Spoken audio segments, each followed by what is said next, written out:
저기 부모님한테 한 10억 원 정도를 딱 지원받아서 집을 산다고 한번 상상해 보시죠. 물론 세무서에 가서 그 증여세도 수억 원어치 깜깜하게 다 냈다는 전제하에 말씀하시는 거죠? 네네, 맞아요. 완벽하게 합법적인 거래인 거죠. 그런데 막상 이제 집을 딱 사려고 하니까 정부가 거래를 막아서는 겁니다. 그러고는 묻는 거예요. 당신 부모님은 그 10억 원을 도대체 어떻게 벌었냐? 과거 10년치 금융거래 내역이랑 자금 출처를 전부 다 증명해라. 이러는 거죠. 와, 합법적으로 세금을 다 냈는데도요? 네, 숨이 턱 막히는 상황이잖아요. 근데 믿기 힘드시겠지만 지금 현재 대한민국 서울 한복판에서 실제로 벌어지고 있는 일입니다. 아, 그러니까 증여세를 냈다는 사실 하나만으로는 결코 그냥 넘어가지 않겠다. 이런 아주 강력한 의지인 거거든요. 자금의 최초 진원제까지 샅샅이 파헤치겠다는 건데. 네네. 이게 단순히 세금을 걷겠다는 목적을 넘어서서 사실상 시장의 고래 자체를 극도로 통제하고 있다는 아주 중요한 신호로 봐야 합니다. 맞습니다. 그래서 오늘 저희가 집중적으로 파헤쳐볼 주제가 바로 이 기이하게 꼬여버린 부동산 시장의 현재. 네, 진짜 혼돈 그 자체죠. 도대체 5월 9일 전후로 시장에 어떤 지각 변동이 일어나는 건지, 그리고 왜 지금 당장 집을 사고 파는 게 그토록 불가능에 가까워진 건지, 이번 집중 탐구에서 이 복잡한 퍼즐 조각들을 하나씩 맞춰보겠습니다. 자, 그럼 하나씩 풀어볼까요? 네, 먼저 그 5월 9일이라는 날짜가 왜 데드라인인지 그 배경부터 좀 들여다봐야 하거든요. 그렇죠. 이날이 바로 다주택자 양도세 중과 유예가 딱 종료되는 시점입니다. 그러니까 집을 여러 채 가진 사람들이 이 기한 내에 집을 팔지 않으면 매각차액의 최대 한 75%에서 많게는 82%에 달하는 세금을 내야 하는 거죠. 와, 잠깐만요. 82%요? 아니, 만약에 집값이 막 올라서 1억 원의 시세 차익을 얻었다고 쳐도 8,200만 원을 세금으로 내야 한다는 거잖아요. 맞습니다. 거의 다 뱉어내는 거죠. 사실상 뭐 손해 주는 게 없는 수준을 넘어서서 인플레이션이나 그동안 낸 보유세 같은 거 다 따지면 이거 오히려 손해보는 장사 아닙니까? 그러니까요. 그래서 시장에서는 이걸 두고 거의 몰수에 가까운 징벌적 세율이라고 부르거든요. 다주택자 입장에서는 이 마지노선을 넘기는 순간 사실상 집을 파는 의미 자체가 아예 사라져버리는 거죠. 아, 팔 이유가 없어지는 거네요. 네. 그래서 어떻게든 5월 9일 이전에 무조건 계약을 마무리하려고 시장에 막 피를 토하는 심정으로 급매물을 던질 수밖에 없는 구조가 딱 만들어진 겁니다. 아, 그렇군요. 근데 제가 이번에 여러 분석 자료들을 쫙 짚어보다가 도무지 이해가 안 갔던 게 하나 있어요. 바로 시간의 타임라인이거든요. 타임라인이요? 어떤 부분이요? 아니, 데드라인이 5월 9일이면 상식적으로 한 5월 첫째 주나 아니면 최소한 4월 말까지만 계약서에 도장 딱 찍고 잔금 치르면 되는 거잖아요. 근데 현장 중개업소들 인터뷰나 기사 나온 거 보면 이미 4월 중순부터 시장의 시계가 그냥 멈춰버렸다고 하더라고요. 사실상 이미 데드존에 들어갔다는 건데 아니 5월 9일이 오기도 전에 왜 벌써 게임이 끝난 건가요? 아, 그 시간적 괴리를 만드는 핵심 원인이 하나 있습니다. 바로 오프닝에서 살짝 언급하셨던 그 토지거래 허가구역이라는 거대한 허들 때문이거든요. 아, 그 10억 증여 사례에서 나왔던 그거요? 네네. 현재 서울에 강남이나 뭐 목동, 여의도 같은 주요 핵심 지역들 대부분이 이 토지거래 허가구역으로 묶여 있단 말이죠. 이 구역 안에서 집을 사려면 매수자랑 매도자가 그냥 자기들 맘대로 계약을 할 수가 없어요. 사전에 구청의 허가를 무조건 받아야만 합니다. 아, 단순히 돈만 주고받고 끝나는 게 아니라는 거군요. 그렇죠. 구청에서 이 사람이 진짜 여기 실거주를 할 건지 아니면 투기 목적인지 엄청 깐깐하게 심사를 하거든요. 근데 이 행정 처리 기간이 통상적으로 15일에서 길게는 20일까지도 걸려요. 와, 20일이요? 네, 오프닝에서 말씀하신 그 사례처럼 자금 조달 계약서를 냈는데 막 증여받은 돈의 출처가 조금이라도 모호하다. 혹은 부모님 재산 형성 과정까지 소명해라. 이렇게 추가 자료 요구를 받게 되면 20일이 그냥 훌쩍 넘어가는 거죠. 심지어 심사 끝에 불허 판정이 나서 아예 거래가 엎어질 수도 있잖아요. 맞습니다. 아예 못 사게 될 수도 있죠. 달력을 놓고 역산을 한번 해보니까 상황이 완전히 달라지네요. 5월 9일이라는 데드라인에 맞춰서 구청 허가증 손에 딱 쥐고 잔금까지 치르려면 그 15일에서 20일이라는 심사 기간을 빼야 하니까 네, 계산이 나오죠. 이미 4월 15일이나 한 20일경에는 모든 서류가 구청에 완벽하게 접수되어 있었어야 한다는 거네요. 정확합니다. 그래서 4월 중순이 넘어가는 순간 사실상 5월 9일 데드라인을 맞출 수 있는 물리적인 시간 자체가 그냥 허공으로 증발해버린 거예요. 다주택자들은 막 발을 동동 구르지만 이미 늦어버린 거죠. 그래서 일각의 정책 분석가들은요. 정부가 양도세 중과 유예를 딱 5월 9일까지 연장해 준 거에 대해서 아주 고도의 심리전이 깔려 있다고 분석을 합니다. 어떤 심리전이요? 표면적으로는 뭐 다주택자들한테 퇴로를 열어주고 무주택자들한테 싼매물 잡을 기회를 주는 것처럼 보이잖아요. 근데 실질적으로는 이 너무나 빡빡한 타임라인 때문에 시장에 급매물이 겹겹이 쌓이게만 만들고 전체적인 가격을 확 짓누르는 효과를 노렸다는 거죠. 아, 근데 이 시나리오대로라면요. 집주인들이 세금 폭탄 피하려고 4월 초중순까지 막 헐값에 집을 던졌을 테고 그럼 집 구하려던 무주택자 여러분들은 그 싼 매물을 덥석 주워 담았어야 맞는 거잖아요. 논리적으로는 그게 맞죠. 근데 거래량 데이터를 보면 전혀 그렇지가 않거든요. 거래가 막 폭발하기는커녕 완전 바닥을 기고 있어요. 도대체 왜 다들 이 좋은 기회를 눈앞에 두고 지갑을 확 닫아버린 걸까요? 그게요. 수요자들이 집을 안 사는 게 아닙니다. 못 사고 있는 거죠. 못 사고 있다고요? 네, 이 현상을 이해하려면 4월 1일부터 시행된 아주 치명적인 금융 규제 하나를 짚고 넘어가야 하거든요. 바로 주택금융공사법 시행규칙 개정안입니다. 아, 이거 제가 이 대목에서 자료 읽다가 진짜 너무 기발해서 무릎을 탁 쳤던 비유가 하나 있거든요. 지금 이거 들으시는 분들 동네 마트에 귤 사러 갔다고 한번 상상해보세요. 귤 하나에 10,000원이라고 치고요. 귤 하나에 10,000원이요. 좀 비싸네요. 비싼 귤이 본다? 아무튼 귤을 10개를 사든 20개를 사든 뭐 24개를 사든 담아주는 검은 비닐봉투 값은 10원이에요. 근데 귤을 딱 25개 넘게, 그러니까 26개부터 사는 순간 마트 주인이 갑자기 손님 이제부터 봉투값은 200원입니다 하고 무려 20배를 올려받는 겁니다. 아, 진짜 황당하죠. 정말 황당하잖아요. 누가 거기서 귤을 더 사겠어요. 아주 정확하게 그 메커니즘을 짚어내는 비유거든요. 그 귤 봉투 이야기가 지금 현재 은행이랑 대출자 사이에서 벌어지는 상황을 정말 완벽하게 설명해 줍니다.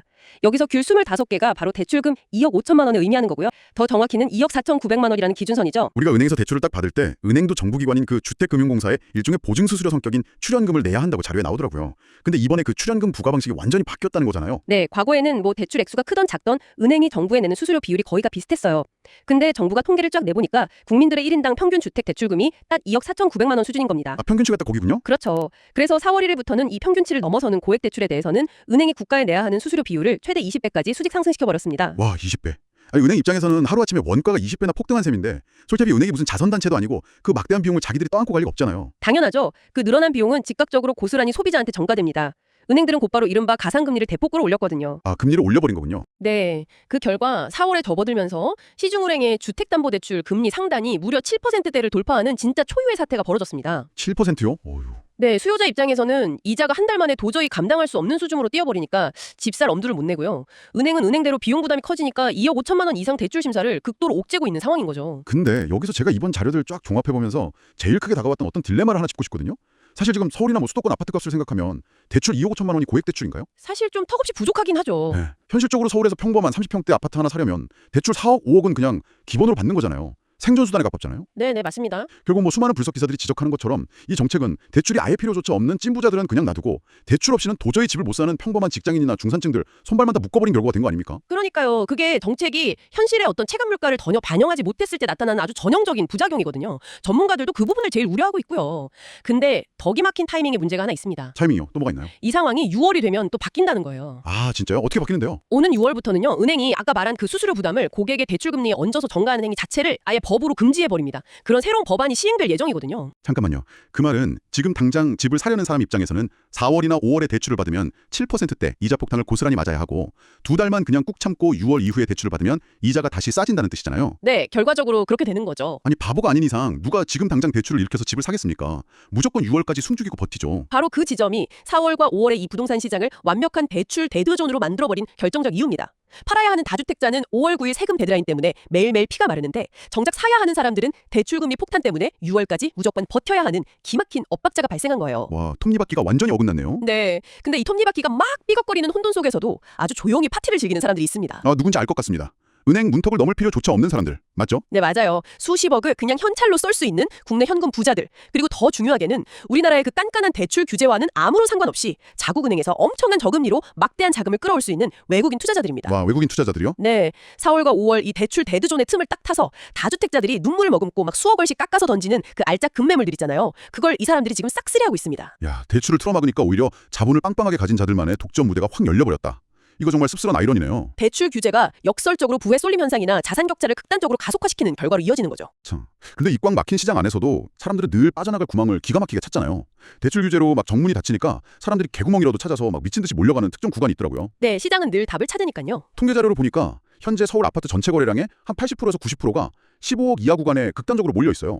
반면에 15억을 초과하는 고가주택 거래량은 10% 수준으로 완전히 그냥 토막이 나버렸고요. 다들 왜 이렇게 15억이라는 숫자에 목을 매는 겁니까? 그 해답이 바로 LTV, 그러니까 주택담보대출 비율의 복잡한 셈법 안에 숨어 있거든요. 현재 서울 같은 규제 지역에서 일반적인 매수자가 받을 수 있는 LTV가 딱 40%입니다. 근데 이 대출 규제 시스템 안에는 총부채 원리금 상환 비율, 그러니까 DSR이나 고가주택에 대한 절대적인 대출 한도 캡 같은 되게 다양한 허들들이 존재해요. 아, 그러니까 퍼센트로는 뭐 40% 해준다고 말은 하는데 막상 은행 창구에 딱 가면 아이고 고객님 퍼센트로는 맞는데 저희가 내어줄 수 있는 절대 금액의 한도가 있습니다. 이러면서 커트를 당한다는 거죠. 네, 바로 그거예요. 바로 거기서 15억 원이라는 가격대가 아주 묘한 효율의 극대점을 만들어냅니다. 효율의 극대점이요? 예를 들어서 15억 원짜리 아파트에 LTV 40%를 온전히 적용받으면 6억 원을 대출받을 수 있거든요.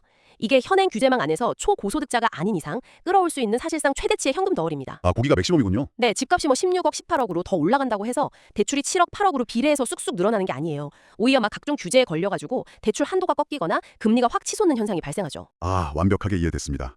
이거 약간 그거네요. 연말정산할 때 소득공제 구간 꽉 채우는 거랑 똑같네요.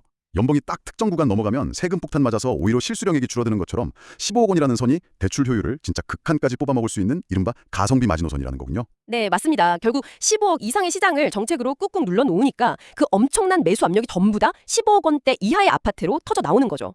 아, 진짜 풍선효과네요. 네, 이 지점에서 우리는 학술 논문들이 분석한 100년의 부동산 정책 역사를 좀 되돌아볼 필요가 있습니다.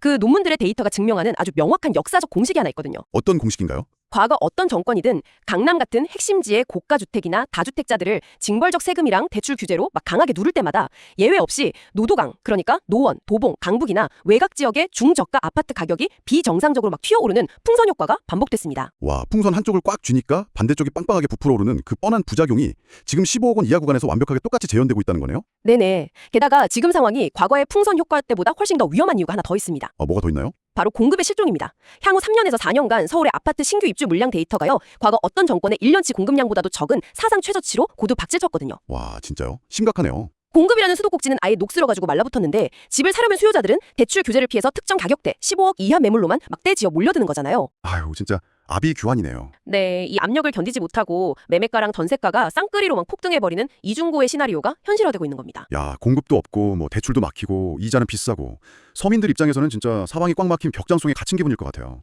그래서인지 몰라도 정부도 약간 민심을 달래보려고 아주 파격적인 카드를 하나 꺼내들었더라고요. 네, 반값 아파트 말씀하시는 거죠? 네네. 내년 상반기에 도입한다고 예고한 반값 아파트, 정식 명칭으로는 토지 임대부 분양주택이요. 제가 자료에서 그 마곡 17단지 시뮬레이션 결과를 봤는데 분양가가 무려 3억 4천만 원입니다. 엄청 싸버리죠? 서울 아파트 평균값이 10억을 훌쩍 넘는 시대에 3억대 신축 아파트라니, 야, 이곳이야말로 진짜 이 지옥 같은 시장을 구원할 동아줄이 아닌가? 저는 처음에 그렇게 생각했거든요.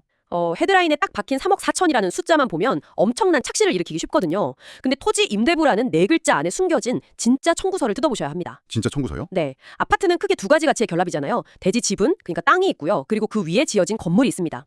토지 임대부는 말 그대로 건물에 대한 소유권만 내가 딱 갖는 거고요. 그 건물이 깔고 앉은 땅은 국가나 공공기관 소유인 채로 그냥 빌려 쓰는 구조입니다. 아, 땅 주인이 따로 있으니까 그럼 뭐 당연히 공짜로 빌려주진 않을 거고 월세를 내야 한다는 뜻인가요? 정확합니다. 매달 토지 임대료, 즉 지료를 공공기관에 납부해야 하거든요. 마곡 17단지를 기준으로 계산된 지료가 대략 월 66만 원 수준입니다. 66만 원이요? 적은 돈이 아닌데. 자, 그럼 이제 아주 현실적인 생활비 계산표를 한번 작성해 볼까요? 3억 4천만 원을 분양받으면서 청년 대출이나 보금자리론을 최대로 끌어썼다고 가정을 해보죠. 매달 나가는 은행 원리금 상환액이 약 90만 원입니다. 네, 90만 원. 여기에 땅 주인에게 내는 지료 66만 원, 그리고 신축 아파트의 기본 관리비 한 20만 원을 더해보시죠. 잠깐만요. 90 더하기 66 더하기 20 하면 매달 176만 원이요. 네, 맞습니다. 그냥 숨만 쉬어도 매월 176만 원이라는 고정 주거비용이 내 통장에서 쑥쑥 빠져나가는 겁니다. 와, 이건 솔직히 진짜 배신감이 좀 드는데요? 아니, 반값 아파트라고 해서 당첨만 딱 되면 주거비 고통에서 해방될 줄 알았거든요. 다들 그렇게 생각하시죠. 근데 막상 뚜껑을 열어보니까 강남이나 도심 한복판에 있는 그 비싼 오피스텔 반전세 사는 거랑 매월 지출하는 돈이 똑같잖아요. 이 정도 금액이면 가취업한 사회초년생들이나 주거 취약계층은 애초에 진입조차 불가능한 거 아닙니까? 진짜 핵심을 찌르셨습니다. 이 제도의 본질은 결코 저소득층의 주거복지를 위한 게 아니에요. 매달 170만 원 이상의 현금 흐름을 거뜬하게 막 방어할 수 있는 아주 탄탄한 소득 구조를 갖췄으면서 동시에 향후 아파트 가격 생식에 따른 시세 차익까지 노리는 실거주 투자자들에게 최적화된 어떤 하이브리드 상품에 가깝습니다. 아, 방금 시세 차익을 말씀하셨는데 사실 여기서 아주 상식적인 의문이 하나 딱 듭니다. 네, 어떤 의문이시죠? 아파트 가격이 시간이 갈수록 오르는 건 결국 그 깔고 앉은 땅값이 오르기 때문이잖아요. 그렇죠. 건물은 낡으니까요. 네, 건물 자체는 콘크리트 덩어리 대꾼이니까 시간이 지나면 낡고 부식돼서 감가상각이 되는 게 당연하잖아요. 근데 땅 지분도 없이 건물만 덩그러니 가진 그 반쪽짜리 아파트가 10년, 20년 뒤에 가격이 오르는 게 현실적으로 가능한 일입니까? 되게 뼈대 있는 질문이신데요. 많은 분들이 딱 그 부분에서 의구심을 갖죠. 땅이 없는데 어떻게 오르냐? 근데 과거의 실제 시장 데이터가 우리의 상식을 확 뒤집는 아주 흥미로운 결과를 보여줍니다. 오? 사례가 있나요? 네, 10여 년 전에 그 강남 자곡동에 지어졌던 브리지힐이라는 토지 임대부 아파트가 아주 좋은 사례거든요. 당시 한 2억 원대에 분양을 했었는데 10년이라는 되게 기나긴 전매 제한 기간이 딱 끝나고 시장에 매물로 나오자마자 가격이 무려 12억 원대까지 치솟았습니다. 헉, 진짜요? 땅도 없는 낡은 건물 가격이 막 6배나 뛰었다고요? 아니 도대체 어떤 마법을 부린 건가요? 그 마법의 이름이 바로 입지입니다. 입지. 네, 부동산의 본질은 결국 내가 어떤 인프라 한가운데 속해 있느냐, 그에 따라 결정된다는 걸 제대로 증명한 셈이죠. 비록 땅은 내 것이 아니라도 내 집 문을 딱 열고 나가면 강남의 최고급 학군, 편리한 교통, 거대한 상권을 똑같이 다 누릴 수 있으니까요. 아, 주변 인프라의 가치를 온전히 누린다는 거군요. 네, 물론 온전하게 대지 지분을 100% 가진 주변 민간 아파트의 상승폭을 완벽하게 따라갈 수는 없겠죠. 하지만 주변 시세가 막 오르면 키 맞추기를 하면서 함께 쭉 끌어올려지는 동조화 현상이 뚜렷하게 나타난 겁니다. 진짜 신기하네요. 결론적으로 그 매달 지불해야 하는 높은 지료를 충분히 감당할 자금력만 있다면 아주 훌륭한 주거 사다리이자 투자처가 될 수 있다는 팩트는 역사적으로 이미 증명이 된 셈이죠. 아, 그렇군요. 네, 오늘 저희가 5월 9일이라는 양도세 데드라인에 숨겨진 타임라인부터 시작해서 귤 25개로 비유해본 그 기막힌 대출의 함정, 그리고 15억 원대 아파트로 쏠리는 풍선 효과, 마지막으로 화려한 포장지 속에 숨겨진 반값 아파트의 매서운 현실까지 그야말로 쉼없이 시장의 이면을 쫙 파헤쳐봤습니다. 네, 정말 많은 이야기를 나눴네요. 수많은 숫자들이 막 쏟아졌는데요. 이 모든 정보가 지금 당장 집을 구해야 하거나 혹은 팔아야 하는 청취자 여러분들에게 어떤 의미가 있을까요? 이 혼돈의 한가운데서 우리는 대체 어떤 스탠스를 취해야 합니까? 오늘 우리가 분석한 이 수많은 정책들, 규제, 그리고 시장의 반응을 싹 관통하는 하나의 거대한 교훈이 있습니다. 100년간의 부동산 사이클을 연구한 자료들이 공통적으로 입을 모으는 사실인데요. 특정한 목적을 가지고 막 핀셋으로 찝어내듯이 규제를 가하면, 특히 대출이나 세금을 인위적으로 확 틀어막아 버리면 시장은 언제나 정책 이반자들을 비웃기라도 하듯이 아주 기형적인 풍선 효과나 극심한 전세난 같은 부작용을 낳았다는 겁니다. 역사적으로 늘 그랬다는 거네요. 네, 따라서 지금 시장에 참여하시는 여러분들은 매일 아침 쏟아지는 자극적인 뉴스나 공포감에 막 휩쓸리지 마시고요. 철저하게 냉정한 데이터를 기준으로 움직이셔야 합니다. 그럼 지금 이 순간에 가장 날카롭게 지켜봐야 할 데이터가 있다면 어떤 걸 꼽으시겠어요? 만약 당신이 지금 당장 반드시 내 집을 마련해야 하는 필수 실수요자라면 다른 건 다 제쳐두고 딱 이 지표 하나만 보십시오. 시장에 매물은 막 미친 듯이 쌓이는데 정작 거래량은 바닥을 치며 얼어붙은 지역입니다. 매물은 쌓이는데 거래는 안 되는 곳이요? 네, 바로 이런 곳이 5월 9일 세금 폭탄의 데드라인을 끝내 피하지 못한 다주택자들이 정말 피를 토하는 심정으로 호가를 막 수억 원씩 깎아서 금매를 마구 던지는 타겟 지역이 될 확률이 아주 높거든요. 규제가 만든 그 절망 속에서 누군가는 기회를 주는 거죠. 아, 위기와 기회는 결국 같은 얼굴을 하고 있다는 말이 진짜 실감나는 대목이네요. 자, 이제 이 깊고 치열했던 탐구를 마무리하면서요. 저는 이 방송을 듣고 계신 여러분에게 조금은 도발적이고 근본적인 질문을 하나 던지고 싶습니다. 네. 우리는 오늘 장장 이 시간에 걸쳐서 5월 9일이라는 세금 데드라인, 은행의 출연금, 대출 한도 규제, 정부 정책 이런 아주 정교한 현미경을 통해서 시장을 쫙 들여다봤잖아요. 근데 아까 그 100년 사이클 연구한 학자들이 마지막 페이지에서 공통적으로 남기는 아주 섬뜩한 경고가 하나 있단 말이죠. 아, 그 경고 기억납니다. 네, 역사적으로 부동산 시장의 뿌리를 통째로 뿌려버리고 거대한 폭락을 가져왔던 진짜 폭탄은요. 단 한 번도 이런 미시적인 정책이나 세금 이슈 안에서 터진 적이 없다는 사실입니다. 폭탄은 늘 시장 외부에서 날아왔습니다. 맞아요. 금리나 세금, LTV 40% 이런 내부의 규칙표를 완전히 무의미하게 만들어버리는 거대한 파도 말이죠. 그렇습니다. 만약에 우리의 실질 소득이 반토막 나는 거대한 경제 위기가 닥친다면 어떨까요? 청년들의 고용 시장이 완전히 붕괴되거나 아니면 지금 당장 우리의 상상력으로는 가늠조차 되지 않는 글로벌 거시경제의 거대한 충격파가 한반도를 덮친다면요. 우리가 막 밤잠 줄여가면서 계산기 두드리고 세워둔 이 정교한 5월 9일 시나리오들, 그 복잡한 세금 셈법들이 그 거대한 파도 앞에서는 과연 모래성 이상의 의미가 있을까요? 거의 의미가 없어지겠죠. 네, 대출의 디테일과 15억 원의 경계선을 넘어서 저 멀리 수평선 너머에서 밀려오고 있을지도 모를 그 진짜 거대한 경제의 흐름. 여러분은 지금 그 파도에 올라탈 준비를 하고 계십니까? 아니면 휩쓸릴 위험에 처해 있습니까? 이 질문에 대한 답을 각자의 자리에서 깊게 고민해 보시길 바라면서 오늘의 집중 탐구 여기서 마치겠습니다.